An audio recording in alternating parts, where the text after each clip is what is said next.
말씀 앞으로 오신 여러분을 환영합니다. 빛을 전한 사람들 48강 준비되지 않은 사람들이라는 제목으로 말씀을 나누도록 하겠습니다. 모세의 형이었던 아론은 천사의 지시를 따라 오랫동안 헤어졌던 동생 모세를 만나러 갔습니다. 호렙산 근처 한 광야에서 그 두 사람은 만났습니다. 그리고 그들은 이야기를 나누며 서로 대화를 했죠. 모세가 자기에게 부탁하여 보내신 모든 말씀과 여호와께서 자기에게 명하신 모든 이적을 아론에게 고하였습니다. 서로 그들은 지금까지 있었던 여러 일들을 나누게 됩니다. 그리고 그들은 함께 애굽으로 돌아옵니다. 고센 땅에 도착한 그들은 이스라엘 장로들을 다 모았습니다.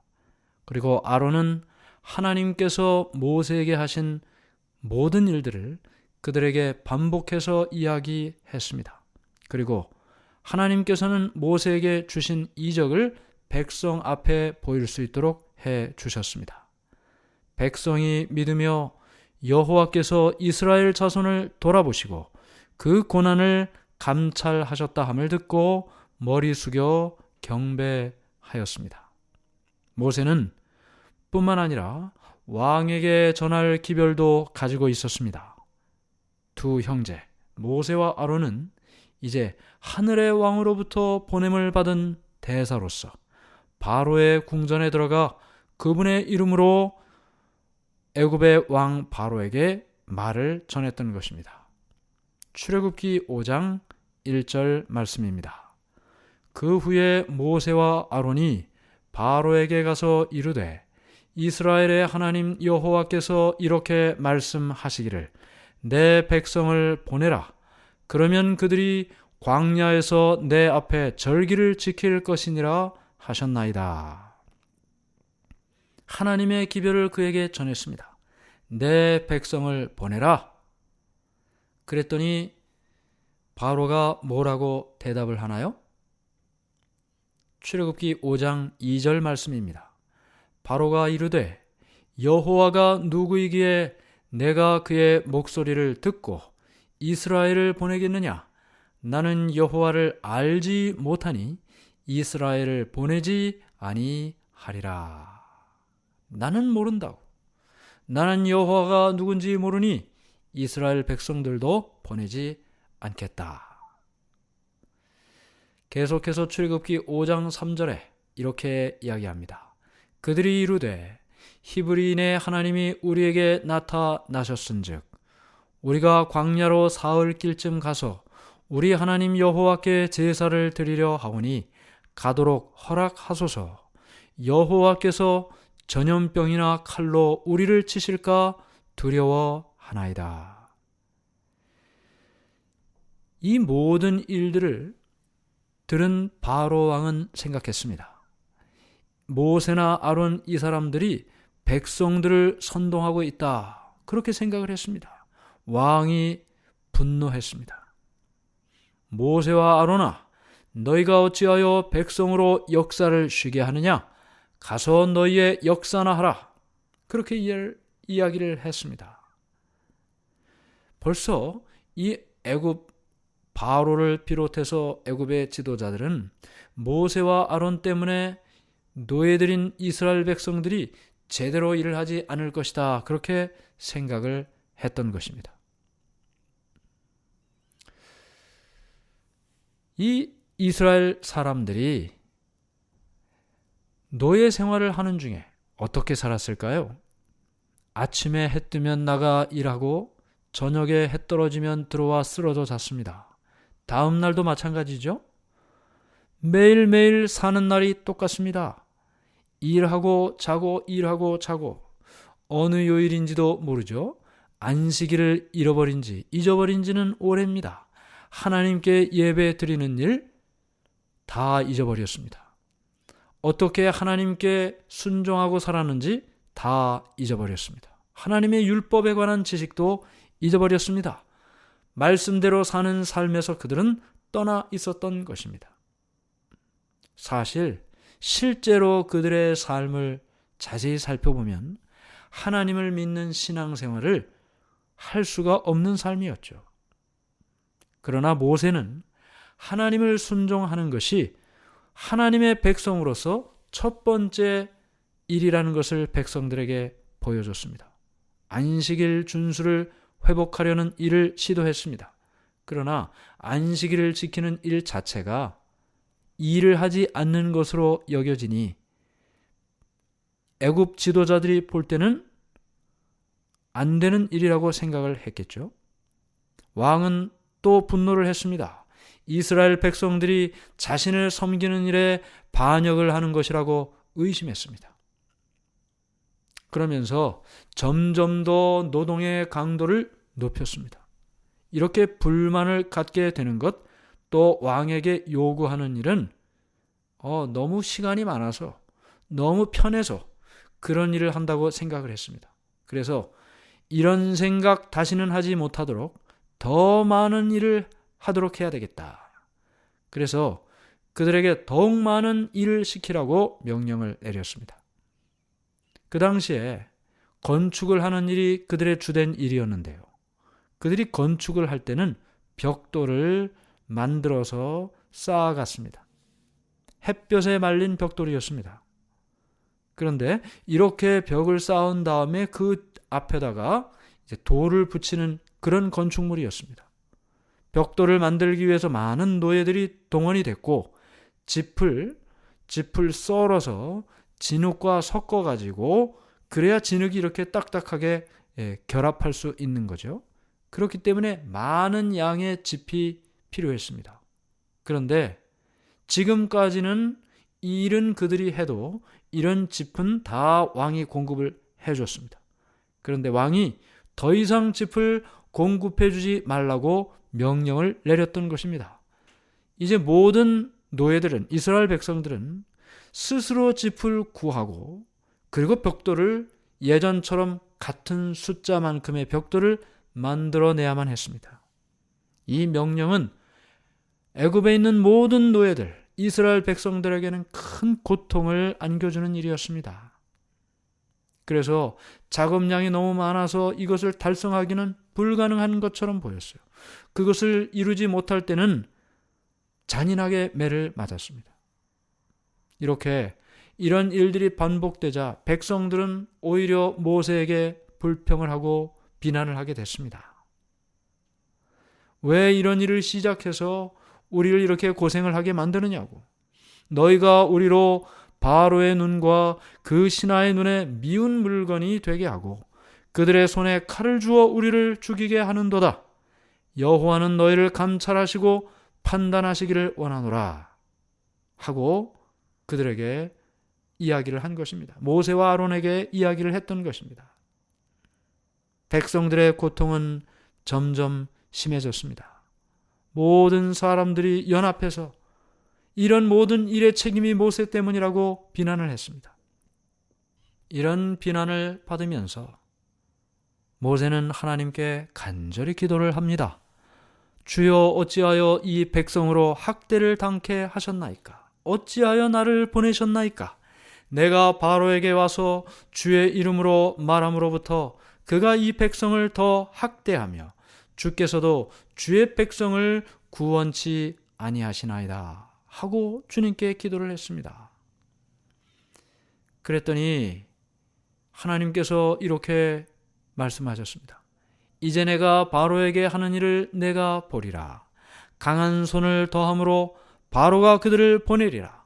강한 손을 더함으로 바로가 그들을 그 땅에서 쫓아내리라. 하나님께서 더욱더 모세에게 확신을 주셨고 말씀을 해 주셨습니다. 애굽에서 노예 생활을 하는 중에 이제 이런 여러 과정들이 진행이 될 때 그 모든 노예들 가운데 경건하게 하나님 앞에 충성스럽게 사는 사람들이 있었습니다. 그들은 자녀들이 날마다 우상 숭배의 삶을 살아가는 것, 그것을 보고 괴로워했습니다. 우상에게 절하는 것 보고 괴로워했습니다. 고통 중에 그들은 애굽의 속박에서 구원해 주셔서 이런 우상숭배 아니고 하나님께 경배하게 해달라고 부르짖었습니다. 창조주시오 유일하신 참 하나님, 그 하나님, 창조 때부터 야곱 시대에 이르기까지 하나님께서 살아계셔서 인도하셨던 그것을 사람들에게 이야기하면서 전도를 했습니다. 애굽 사람들이 이런 사람들 때문에 하나님에 대하여 듣게 됐던 것입니다. 그런데 그들은 이걸 받아들이지 않았어요. 너희가 믿는 하나님이 정말 하나님이면 어떻게 이런 노예 생활과 고통 중에 있게 할 수 있느냐? 우리가 믿는 신이 참신이지 우리는 이렇게 잘 살고 있는데. 사람들은 하나님께서 그들을 구원하신다는 그 말씀에 대하여 두 가지 상반된 반응을 나타냈습니다. 하나님께서 모세를 통해 그들을 해방시켜 주신다는 약속, 요셉이 죽기 전에 애굽에서 해방될 것이라는 그 예언이 반복해서 말해줬어요. 하나님께서 그들에게 약속을 주셨습니다. 이스라엘 장로들은 그것을 반복해서 동포들에게, 백성들에게 이야기하며 그들의 믿음을 지키려고 노력했습니다. 어떤 사람들은 이 말을 믿고 받아들였습니다. 그러나 다른 사람들은 환경에 둘러싸여서 우상숭배의 모습 속에 하나님께서 그들을 구원하신다는 그 약속을, 그 희망을 포기했던 것입니다. 애굽 사람들은 오히려 그 노예들 이스라엘 사람들이 믿는 하나님을 부정하고 조롱했던 것입니다. 너희 하나님이 공의롭고 은혜로우면, 또 애굽 신들보다 능력이 더 많으면 왜 너희를 이렇게 노예로 살게 하겠느냐? 그들은 자신들의 신이 번영하도록 축복을 해주고 있다. 그러므로 너희가 믿는, 이스라엘 백성들이 믿는 신이 참신이 아니고 우리가 경배하는 이 우상이 참신이다. 이 이야기를 이스라엘 백성들은 들어야만 했던 것입니다. 바로 왕 자신도 자신들이 믿는 신이 더 뛰어난 신이고 저 노예가 믿는 신은 아무런 능력이 없는 신이라고 그렇게 믿고 있었던 것입니다. 사실 이 말은 이스라엘 백성들이 생각할 때 틀린 말이 아닌 것처럼 느껴졌습니다. 왜냐하면 그들의 삶은 너무나 절망스러웠기 때문입니다. 하나님이 살아계시다면 우리를 이렇게 그냥 두실까? 그들의 자녀들은 도망가다가 붙잡혀 죽임을 당했습니다. 그들 자신의 생애는 하나같이 매일매일 무거운 짐을 지고 사는 그런 삶이었습니다.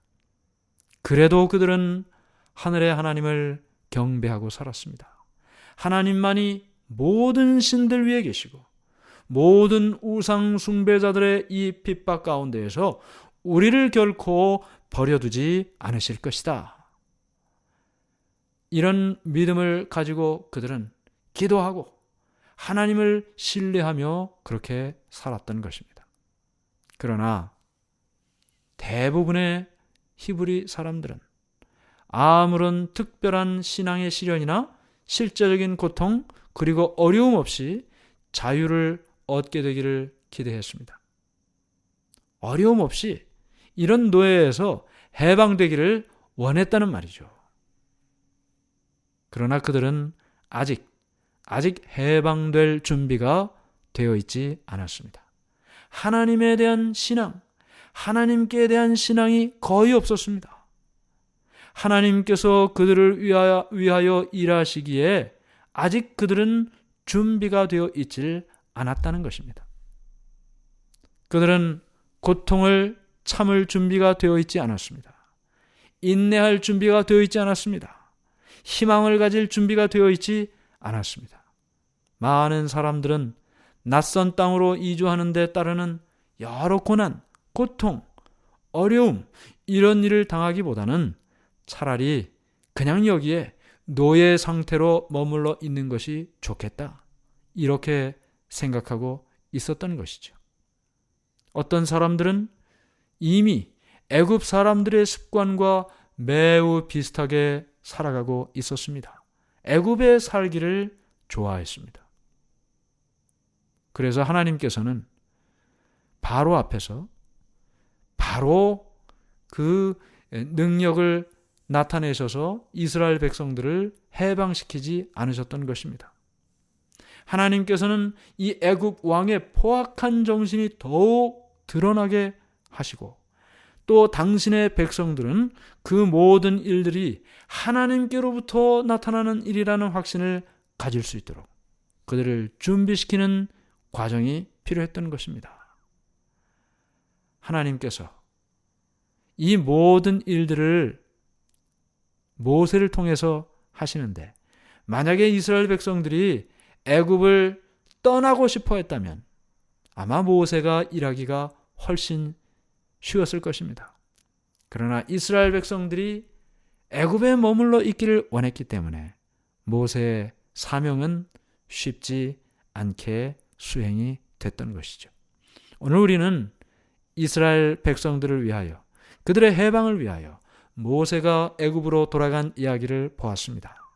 하나님께서는 이 백성을 해방시키기 위해서 모세를 그들에게 보내셨습니다.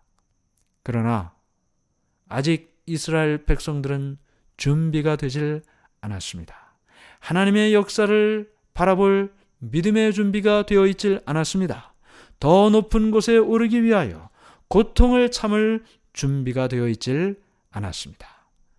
오늘 우리의 마음속에 하나님께서 우리에게 더 높은 곳을 말씀하실 때 인내와 고통을 감수하며 나아갈 준비가 되어 있다면 하나님께서는 우리에게 능력을 베풀어 주실 것입니다. 그 믿음으로 살아가는 우리 모두가 되기를 간절히 바랍니다. 하늘에 계신 하나님 아버지, 하나님의 은혜를 감사하고 감사합니다. 모세를 애굽으로 보내셨습니다. 40년 미디안의 목자의 삶을 마치고 하나님께 교훈받고 훈련받아 이제는 지도자로 백성들 앞에 섰습니다. 그들이 해방될 기회를 얻은 것입니다. 그러나 그들은 준비가 되어 있질 않았습니다. 오늘 이 모습을 바라보면서 우리 자신의 삶을 돌아보게 하시고 과연 나는 준비되었는지 바라보게 하시고 주님께서 우리를 이끌어 가실 준비를 마치고 하나님과 함께 저 앞으로 나아가는 우리의 삶이 되게 도와 주시옵소서. 예수님의 이름으로 간절히 기도드리옵나이다. 아멘.